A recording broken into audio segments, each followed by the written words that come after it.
Hello everyone.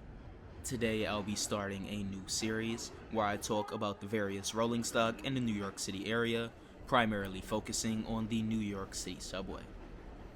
For the first video, I'm going to be talking about some of my favorite trains in the whole of the subway system, the R62 and the R62A. If you enjoyed this video, hit the like button, and if you are new, consider subscribing for more content like this. Let's get into it.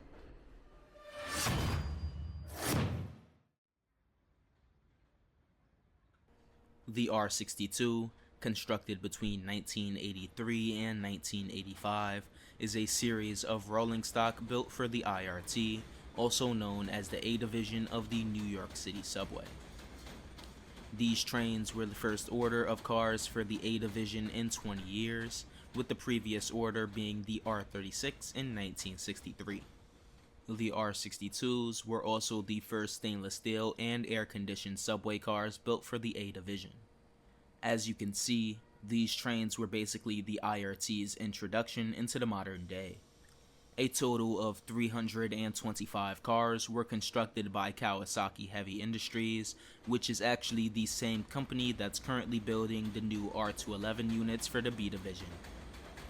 They are arranged in 5-car sets, a first for the IRT, which had only single units and married pairs before these trains were introduced.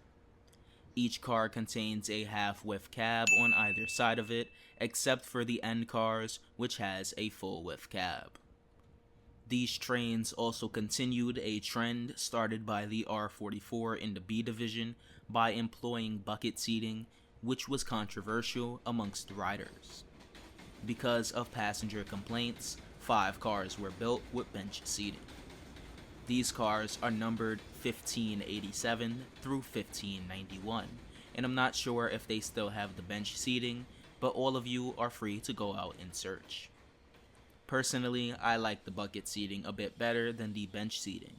I only wish that New York were similar to London in that the seating has padding, although knowing New York, it would be completely destroyed in the first week of service. Originally, the R62 order was proposed as an order of 64-foot subway cars, but clearly that proposal didn't come to fruition, and the selected plan instead ended up being an order for 51.4-foot cars. During the bidding process in 1981, both Kawasaki and the Bud Company placed bids for the contract, with Kawasaki placing a bid for the first 325 cars, and Bud placing bids for both the initial contract and the secondary contract. Because the Transit Authority did not want to award the large contract to a single bidder, being that the last time they did that, in the mid-70s, they gained the R46s, which were plagued with various mechanical problems.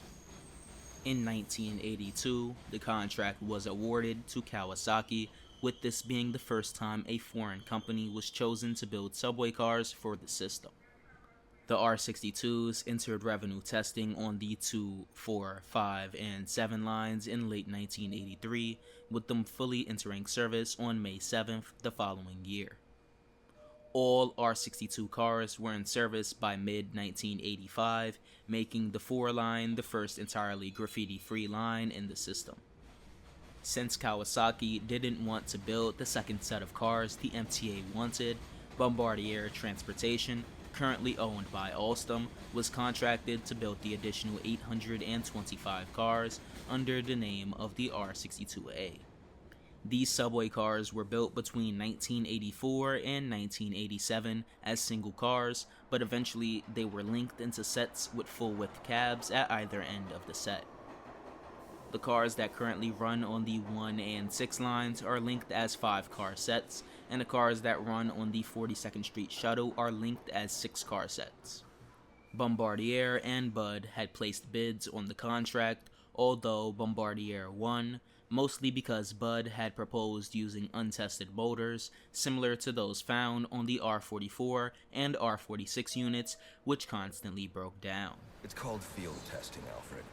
Most of the R62A cars that run on the 6 line feature LED lights on the side road signs to help passengers distinguish between a local and express train. Local trains would be represented with a green circle and express trains with a red diamond.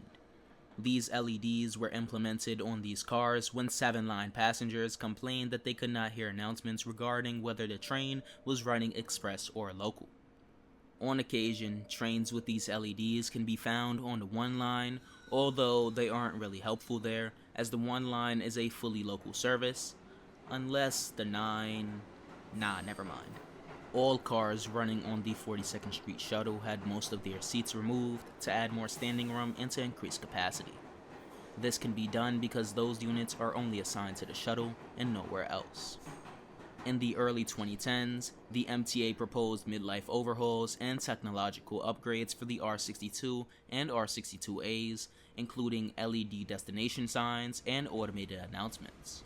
Some of these upgrades were tested on some R68 trains on the G line, although nothing much came out of it. The MTA finally decided on giving up on the midlife upgrades and just outright replacing the trains with new units. These trains are called the R262s, and they are proposed to enter service by 2026. However, with the way things are looking with funding for the MTA currently, I'd assume that the introduction date for those new trains will be pushed back. The R262s are expected to have similar features to the R211 units currently testing in the B division, including upgraded fine screens, open gangways, and security cameras. Throughout its life, the R62 and R62As have been fairly reliable. However, that didn't stop the various issues that have occurred with the units due to human error. The biggest of these issues was the 1991 Union Square derailment, which I talked about in the first Tales from the Subway video. It was the worst accident in the subway system since the 1928 Times Square derailment. The summary of this accident is that an intoxicated operator of a number 4 train... Actually, you could just watch the Tales from the Subway video. Link will be down in the description. Hopefully, you enjoyed the first video in this new series.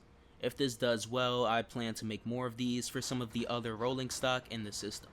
The 62 and the 62As are some of my favorite subway cars in the whole system, so I definitely had to make the first video about it. With all of that being said though, if you enjoyed the video and if you haven't already, consider liking and subscribing, as it really does help. And I'll see all of y'all in the next video. Peace.